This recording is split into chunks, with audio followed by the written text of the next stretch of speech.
Gracias, aquí de vuelta en vivo con diálogo urgente y vamos pues a echar aquí un conversado, un diálogo urgente con Domingo Contreras, dirigente político, y él me va a decir ahora en qué está Domingo Contreras. Buenos días, bienvenido una vez más. Gracias. El mundo, encantado. Ahí está su casa sin cliché, realmente está en su casa. Siempre con un buen té. Ah, sí. Ahora en este periodo navideño. No nos perdemos. No es así. Mire, yo decía, y ahora él me va a decir en qué está Domingo. Ahora mismo, ¿cuál es el momento de Domingo Contreras? Mire, yo estoy trabajando para crear una agrupación. Por la propia experiencia anterior, creo que es conveniente, también conociendo que en los territorios tenemos liderazgo, y yo siempre he abogado por ese desarrollo local, y yo creo que la República Dominicana es un buen ejemplo de un desarrollo regional que ya es notable.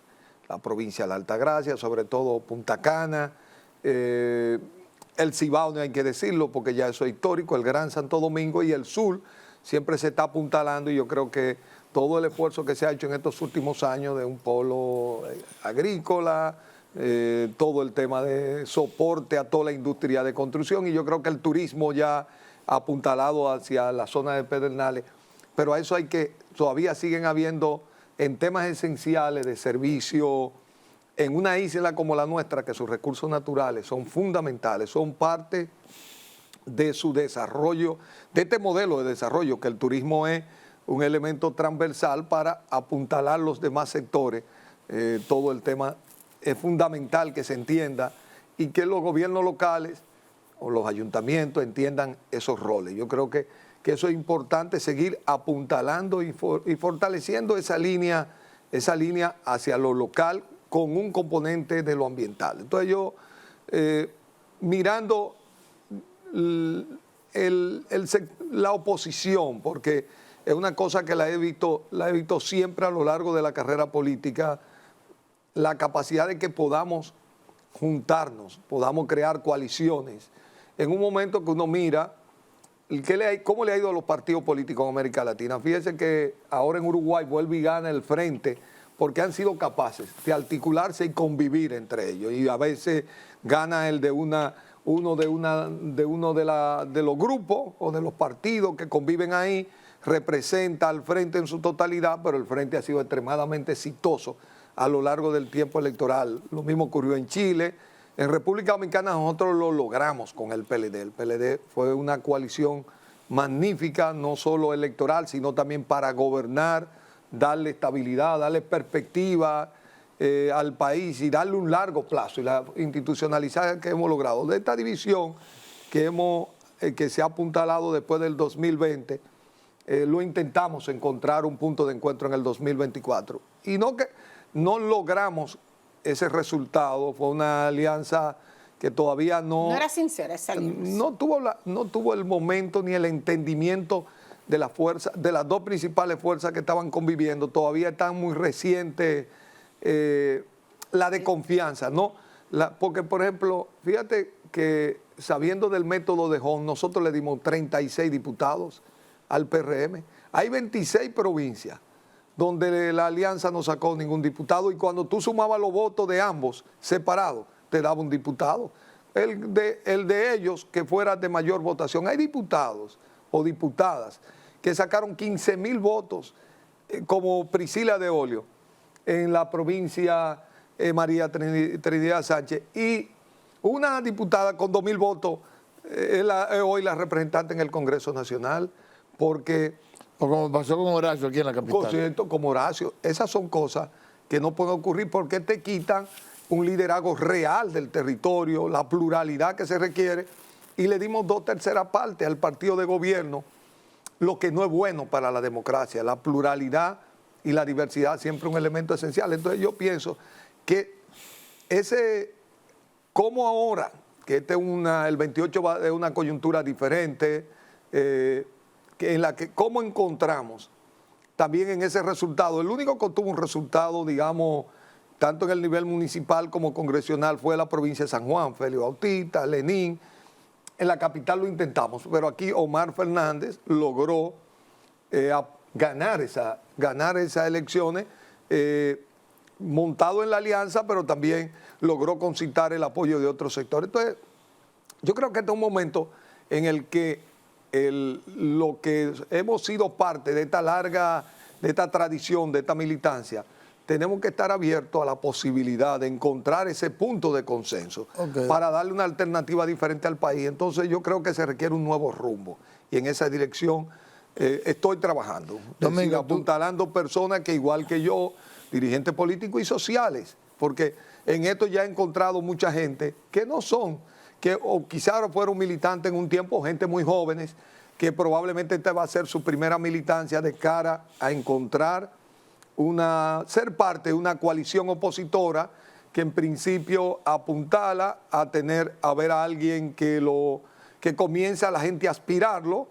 pero que al final estaremos del lado del que represente en las encuestas el punto de victoria del sector opositor en la República Dominicana. Tú hablas de una articulación de la oposición política para enfrentar al gobierno, que eso fue lo que se intentó ahora. Sí. Bueno, claramente uno así interpreta que la desconfianza o el enfrentamiento que existe entre Danilo Medina y Leonel Fernández quizás fue el principal obstáculo para que eso se llevara a cabo.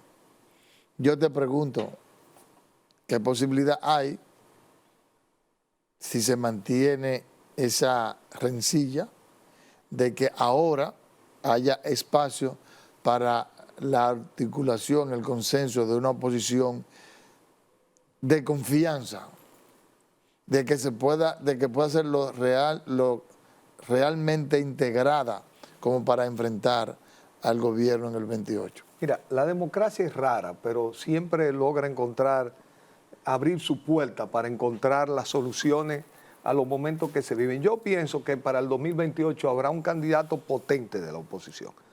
Y de lo demás, cuando tú sacas un candidato que ya es fuerte de antemano y que la diferencia con el segundo de la oposición es amplia, se crean mejores condiciones para que haya una alianza.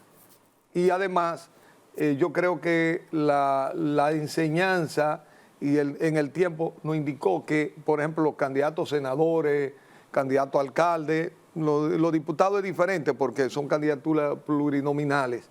Nosotros no deberemos cometer los errores, sino que con tiempo y eso se puedan señalar figuras que puedan contribuir y que hay lugares que siempre hay dificultad porque los candidatos están uno muy cerca de otro, pero cuando sea muy clara la diferencia, se debe apuntalar a encontrar esos puntos de consenso. Pero yo creo que la base, lo fundamental en este proceso que viene, es que haya un candidato opositor lo suficientemente fuerte para crear la coalición alrededor de ese candidato y que del partido que sea se facilite ese proceso. En este momento es muy claro, por ejemplo, que estamos en ese proceso, porque por ejemplo yo estaba escuchando a Belki con respecto, digamos, a un adelanto de un proceso electoral a tiempo, pero quien hizo eso fue el presidente Luis Abinader.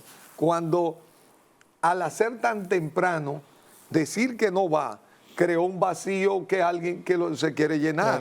Pero se reunió además con los presidenciables en varias también ocasiones. Él legitimó ya muy temprano ese proceso. Imagínate si los que están en el gobierno, que hay que evaluarlo por el desempeño gubernamental que van a tener, la oposición lo que le corresponde es buscar cómo va a desplazar al que esté en el gobierno, aparte, digamos, de la propuesta, porque aquí hemos tenido siempre una oposición racional, más comprometida, que también siempre está buscando propuestas, obviamente se monta en las insatisfacciones, en demandas que son sociales, porque ese es el rol que tiene que jugar una oposición. Donald Trump no se la puso fácil a Biden nunca. Desde el día cero hasta el día que le ganó al Partido Demócrata fue subido al ring dando duro siempre. Es decir, y estamos hablando de la democracia más importante del mundo. Entonces, nosotros, aquí hay gente que se extraña de cómo se tiene que hacer, cuál es el rol de una oposición. Una oposición que no hace su papel por ejemplo, míralo este año, por ejemplo, un presupuesto con la más baja inversión que hemos tenido de la historia del país, con un presupuesto billonario, con una enorme carga en gastos fijos y en gastos de pago de deuda. Y tú no puedes apuntalar dónde están todas las inversiones de los préstamos. Y aparte, digamos, del propio presupuesto. Es decir, cómo hay una correlación entre esa cantidad de recursos y la cantidad de obra. Y si tú lo trasladas a cómo eso ocurría en el pasado, ¿por qué esto es importante? Bueno, porque este es un gobierno que apuntaló mucho al tema de la transparencia, a la persecución de la corrupción, a que los chelitos le rendían. Entonces, como que ese eslogan, esa propuesta no se ve en la realidad. Llegó como el enamorado prometiendo todo eso y que los beneficios se iban a ver para todos, pero no se ven. Por ejemplo, yo oigo hablando, yo quiero mejorar la clase media. La clase media en una sociedad tan urbana como la nuestra tiene que ver con el transporte. Todavía el impacto de la mejoría del transporte no se ve. Casi 5 años después, con ese volumen de dinero, no hay 2 líneas del metro en Santo Domingo. No se ha inaugurado la primera, que es hacia los Alcarrizos. Todo el mundo está deseoso que la inaugure y que comience la segunda, la tercera, pero no inaugura la primera. La autopista Duarte se inició como un proyecto, no se termina. Por muchos tramos, tú agarras la circunvalación de Baní. Estoy hablando de vías fundamentales en un gobierno que ha manejado el volumen de recursos de esto y no se ve. Domingo, pero a propósito, yo escuchándole a usted y trasladándome, volviendo hacia el domingo, hacia ese discurso breve del presidente Luis Abinader y de pedir acompáñenme, sueñen junto conmigo y habla del porvenir, del futuro y de erradicación de la pobreza, etcétera. Entonces, ¿qué usted dice de eso? Mire, ¿cómo se erradica la pobreza en un país? Miren el sector agrícola. Porque el presidente habla de desarrollo. No, pero estamos claros. Vamos a ver el sector agrícola. Aquí había un sistema de subasta para el tema de las importaciones para complementar la demanda interna que no podía ser satisfecha por los productores nacionales. Eso se soltó. El Estado ha perdido más de 3.400 millones de pesos.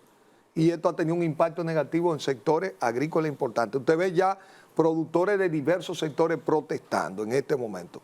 Eso fue un tema que se erradicó porque eso antes estaba en manos de los propios productores en un tema de subasta que era transparente. Es decir, los mecanismos que se construyeron, todo lo que se hizo antes se consideró mal. Por ejemplo, toda esa política contra la pobreza, desde la alfabetización, que vayan a ver los números ahora, regresando otra vez, eso es un tema serio. Un país no puede considerarse desarrollado si tiene una tasa de analfabetismo que se ve también incrementada, impactada por una población migrante haitiana que viene sin ningún nivel de escolaridad ni formación.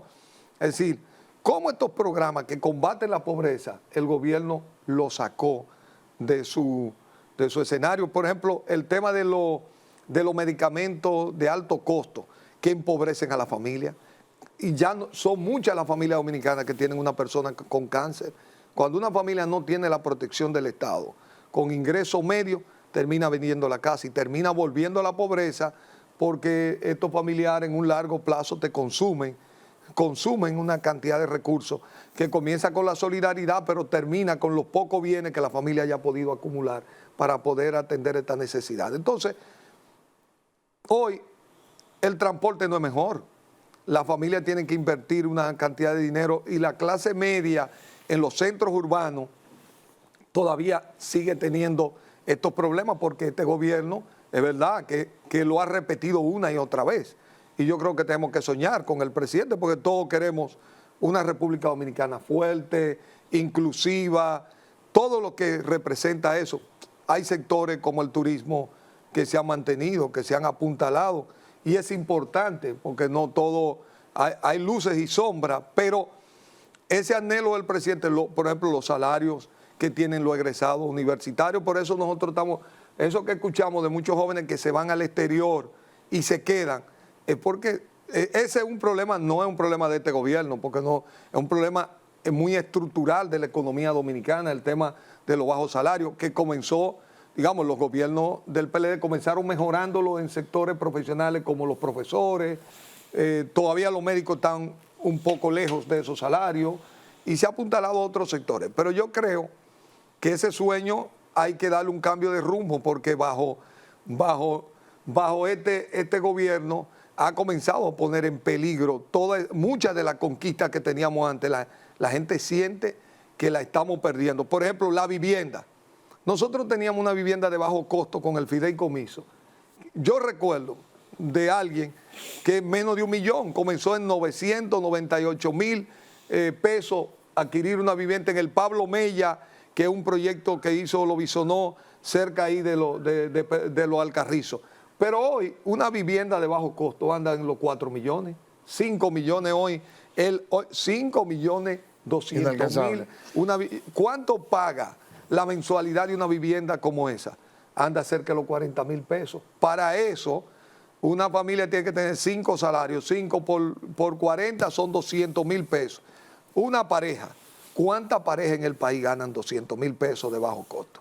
Tengo ninguna pregunta. Yo le estoy diciendo porque ese es el sueño de hacer una clase media fuerte, que estaban ahí esos instrumentos y que se han ido deteriorando. Una funda de cemento, cuando llegó este gobierno, costaba 200 pesos. ¿Cuánto cuesta una funda de cemento hoy? El doble. No, cuesta 600 pesos, el triple. Entonces, te está indicando que la gente también que tenía mucha iniciativa de construcción propia, también tiene dificultades hoy para mejorar su vivienda. Y esos son los elementos que construyen una clase media en un país, más allá de su deseo, en términos concretos y reales en un país. Domingo, tú no eres de la Fuerza del Pueblo, pero es como si lo fuera, porque esos son tu gente. Es igual que un fuercita, se habla del PLD, lo mismo. ¿Y qué lío? ¿A qué tú le atribuyes el lío que se armó entre Rubén Maldonado y Félix Bautista y comparsa por la declaración que tú diste de apoyar a Omar? Mira, es entendible que la Fuerza del Pueblo se ha construido alrededor de Leonel Fernández. Eso es un proceso de liderazgo. Te una situación ahí. No, pero yo creo que lo que se debe entender es que la Fuerza del Pueblo, como cualquier otra organización política que tenga un recurso político como Omar Fernández, porque él no se ha buscado ni ese agenciado tener hoy el posicionamiento que tiene. Pero para el 28, Domingo. Pero es que lo tiene. Pero que decía su papá ayer, él solo tiene 3 meses siendo senador. Bueno, es lo que tiene que seguir siendo senador. Y si la gente lo aspira, usted no renuncia. El propio que enseñó que usted no deniega a la aspiración que tiene la gente con usted, el propio Leonel Fernández. Es verdad, sí, él lo dijo. Sí, no, pero que lo ha dicho siempre. Lo ha dicho muchas veces. Esos que salieron ahí, que salieron como pavos. Bueno, pero ellos entienden que el candidato natural, es Leonel. Está bien, vamos a poner... Pero y si los Domingo, pero los números dicen que Omar marca más que Leonel. Bueno, dejemos... Mira, está en el tiempo... pero Omar marca muy bien. Increíblemente. Pero yo te estoy diciendo que no es un tema... Pero a nivel nacional. Ve a Restauración, ve a Pedro Santana, vete a Pedernal y pregunta. Yo me asombro que Omar Fernández, que es una persona joven que se ha construido su carrera en la capital, la carrera electoral de Omar se convirtió la campaña electoral se convirtió en la campaña del país, porque de alguna manera tuvo esa conexión. Si tú tienes un fenómeno y tú Luis Abinader se volvieron locos. Correcto. Todo contra él. Todo contra él. Lo nacionalizó. Lo convirtió en un aspiracional nacional de una nueva generación que está ahí. Si te marca.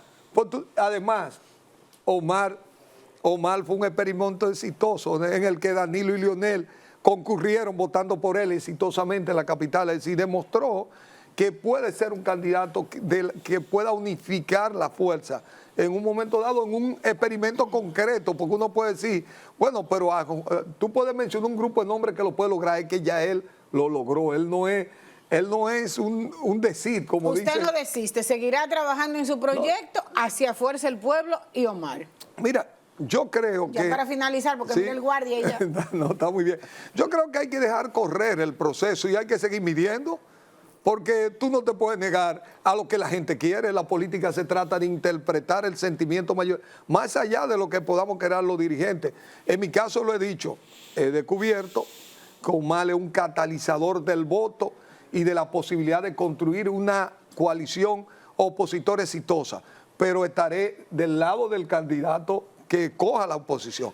Creo que sería un error frenar lo que va convirtiéndose en un aspiracional. ¿Usted cree que Leonel lo frene a él? Bueno, yo te digo lo que podemos hacer. Yo seguiré trabajando por un nuevo rumbo y por una oposición fuerte que ¿Así pueda se va a conquistar llamar el su poder. proyecto? Así será. Por un nuevo rumbo. Se llama Nuevo Rumbo. Nuevo rumbo. Entonces, desde aquí un abrazo a Omar Fernández. A ustedes las gracias por su sintonía. Gracias a Domingo Contreras por haber estado con nosotros. Hasta mañana, si Dios quiere.